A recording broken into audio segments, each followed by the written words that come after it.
We are just getting in when it comes to the Strait of Hormuz, which has been shut down effectively since February 28th when the war in Iran started. Did I say February 28th? I believe March 28th is going to be. Is it February? February 28th, wow. 7 weeks here. 7 weeks. 7 weeks that this has been shut down, blocked. Huge. I mean, we're talking 20% of the world's natural gas and oil passes through there. And you see this announcement from President Trump posted on Truth Social just about 11 minutes ago.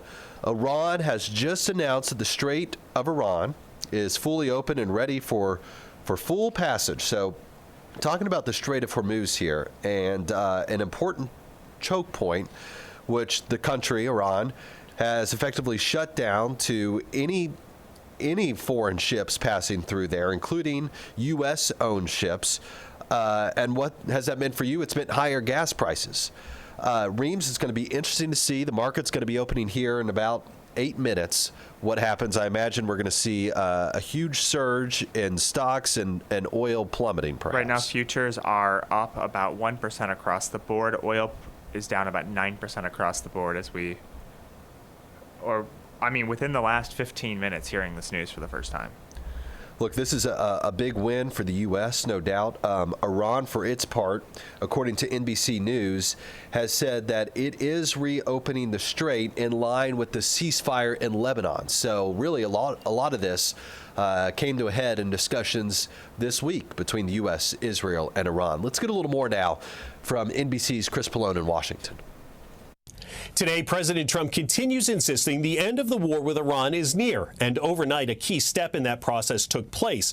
A negotiated ceasefire between Israel and Lebanon's government began, and the Iran-backed militia Hezbollah says it will abide by the ceasefire even though it did not participate in the negotiations. This morning, a ceasefire between Israel and Lebanon appears to be holding hours after going into effect. The pause in fighting between the Israelis and the Iran-backed militia Hezbollah seen as a key step which could lead to the end of the war between the U.S. and Iran. Overnight, President Trump posting on social media, "May have been a historic day for Lebanon. Good things are happening."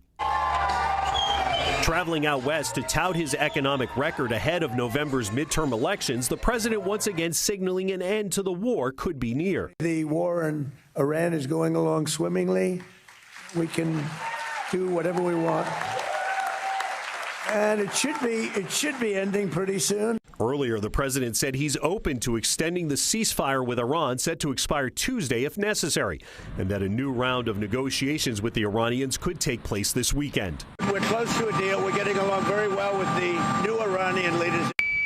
Since Monday, the U.S. has been applying economic pressure on Iran, blocking ship traffic going to and from the country's ports. The yeas are 213. The nays are 214. With American support for the war low, the Republican-controlled House Thursday voted down a measure ordering Mr. Trump to end it now by one vote. The vote coming just a day after the Senate rejected a similar measure. And while President Trump wants to turn attention to the economy, his continued back-and-forth exchanges with the Pope about the war threaten to distract from that topic. I can disagree with the Pope. I have a right to disagree.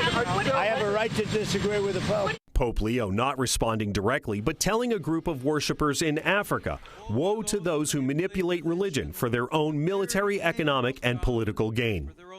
After last night's economic roundtable in Las Vegas, the president heads to Phoenix today for a political rally with Turning Point USA before returning to Washington late tonight.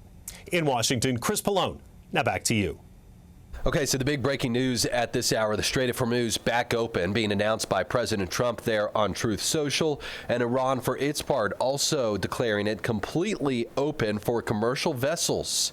They said that move was in line with the ceasefire in Lebanon and for the remaining period of ceasefire. However, ships will be using the coordinated route laid out by Iranian authorities. So many questions here. Reams, it's going to be interesting. You know, there was concern of potential sea mines that were placed in the Strait of Hormuz. Were they ever actually there? Have they since been cleared? Is this what that coordinated route is about? Is Iran going to be steering these ships to avoid any sea mines? There's a lot of questions there because at one point, Iran's leadership said that they lost track of some of those mines. So I don't know if they like put an air tag on them and they lost them, or what the situation is there.